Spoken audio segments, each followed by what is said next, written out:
From the early 1900s, young people flocked to the beaches along Lake Huron for the sand and sun during the summer days and the live music of the big band sound of those days in dance pavilions in places such as Kenrick by the Lakeview Casino, and for a period of time in a pavilion built at Guston's Grove. There is a story going around that the owner of one of those pavilions in North Lambton became reborn as a Christian and decided that he should no longer operate the dance hall and the refreshment stands included with it, leading to his selling of all of his business assets. The story continues that one day late in the summer, about 10 years ago, he apparently told someone that he had had a revelation and that he would be speaking with the Lord that evening.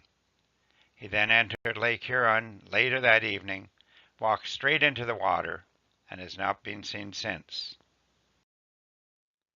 Since then, stories keep popping up that his spirit is said to haunt the area of his old homestead and other nearby properties.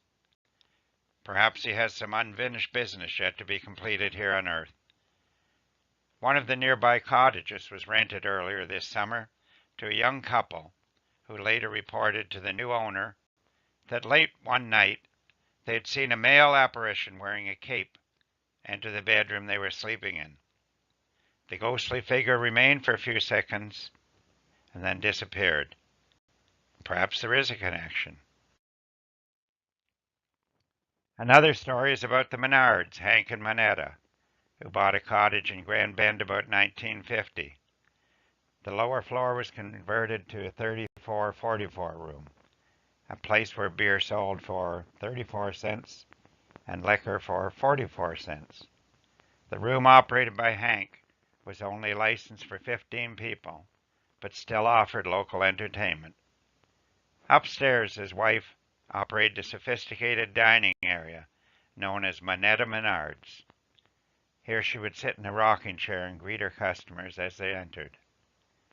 In one part of the house, the Menards also had a small license room known as the Rose Room. With a seating capacity of only 2, the Rose Room, which operated until 10 years ago, may have been at that time Ontario's smallest licensed room. Following the death of Manetta in 1968, her husband Hank remarried, and his new wife, Doris, and her son moved into the Menard home. For the last few years, strange things seem to have been happening around the building. Reports we get are that the red rocking chair, from which Manetta used to greet her guests, will at times begin to rock by itself. As well, Doris's son has been awakened many nights by a white-haired lady who was pinching him.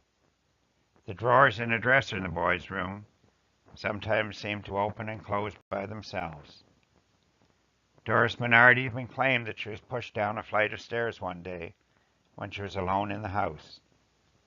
We hear that Hank Menard has recently put his place up for sale. Is there any truth to these ghost stories?